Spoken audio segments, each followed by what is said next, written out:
Bom dia, meus amigos. O STJD, através da sua procuradoria, pretende analisar se houve infração disciplinar do Flamengo naquela tentativa lá de adiar o jogo Palmeiras e Flamengo. Então vamos entender esse cenário, ver se o Flamengo pode ou não ser punido. O Código Brasileiro de Justiça Desportiva, no seu artigo 231, diz o seguinte, olha só: pleitear antes de esgotada todas as instâncias da justiça desportiva, pleitear matéria referente à disciplina e competições perante o Poder Judiciário, ou beneficiar-se de medidas obtidas pelos mesmos meios por terceiro, pena de exclusão do campeonato que estiver disputando ou multa de até R$100 mil. Primeira coisa, vamos entender o que é justiça comum e justiça desportiva. Existe o ordenamento jurídico comum, que são as nossas leis, feitas pelo Congresso Nacional, pelo Estado, pelo poder público, julgado pelos nossos tribunais regionais, tribunais superiores, justiça do trabalho, enfim, tudo isso que a gente conhece. E existe o ordenamento jurídico privado, a qual está a justiça desportiva, onde quem cria as regras são as confederações, as federações, e os conflitos são resolvidos no STJD, Superior Tribunal de Justiça Desportiva. A justiça desportiva não faz parte do poder judiciário, ou seja, do poder da justiça comum. As ações só vão para o poder judiciário quando esgotar todas as instâncias na justiça desportiva. Isso está na Constituição Federal, ou seja, quando não houver mais nenhum órgão capaz de julgar aqui na Justiça Desportiva, quando não houver mais nenhum recurso cabível na Justiça Desportiva, aí sim pode-se recorrer ao Poder Judiciário, à Justiça Normal, à Justiça Comum. O princípio, geral é da intervenção mínima do Estado no ordenamento jurídico privado, intervenção mínima no direito desportivo. Quem deve resolver é justiça desportiva através do STJD. Diante disso, alguns clubes começaram a se manifestar. O presidente do Atlético Mineiro publicamente defendeu a punição do Flamengo, alegando que o Flamengo está tentando se beneficiar da justiça comum. A ideia era uma conversa dos clubes com o presidente da CBF, mas aí, como teve jogo, perdeu-se o principal argumento, que era que o Flamengo tinha se beneficiado da justiça comum. Primeiro, o Flamengo, o Clube de Regatas Flamengo, ele não pleiteou nenhuma ação na justiça comum. O autor da ação lá no TRT, no Tribunal do Trabalho, foi o sindicato. O autor da ação foi o Sindicato dos Funcionários do Rio. O sindicato foi autor da ação, o Flamengo foi réu. Ocorre que o presidente desse sindicato é funcionário do Flamengo. E aí, meus amigos, se ele pleiteou algo através do sindicato em favor do Flamengo, que se prove a sua má-fé, A má-fé, ela não pode ser presumida, ela deve ser sempre provada.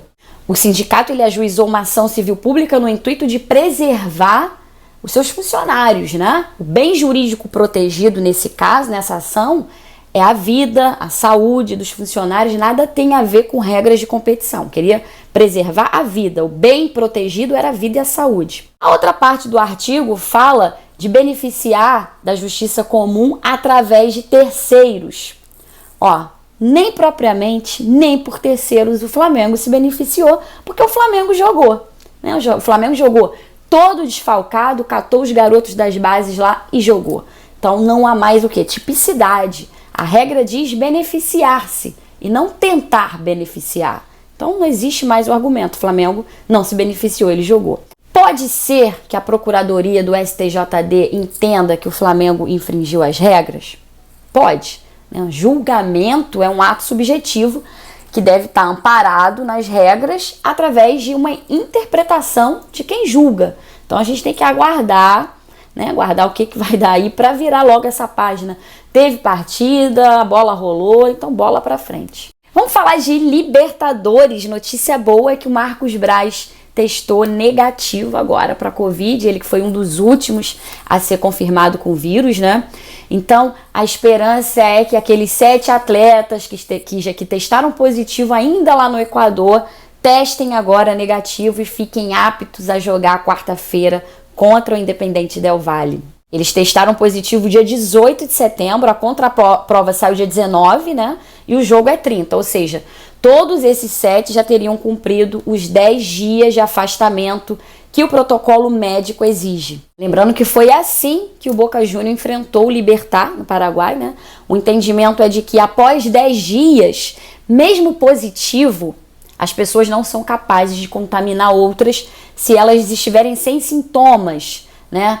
Ou seja, assintomático e com vírus há pelo menos 10 dias não tem potencial de transmitir o vírus, mesmo testando positivo. Lembrando que o Boca Juniors ele só viajou com quem testou negativo, mesmo a Conmebol tendo liberado os positivos assintomáticos há mais de 10 dias. E aí os 7 atletas que podem recompor o elenco do Flamengo, ou seja, os atletas que testaram positivo há mais de 10 dias são o Isla, Bruno Henrique, né, o Michael, Mateuzinho, Diego Ribas e o Felipe Luiz. Tem o Vitinho também, né?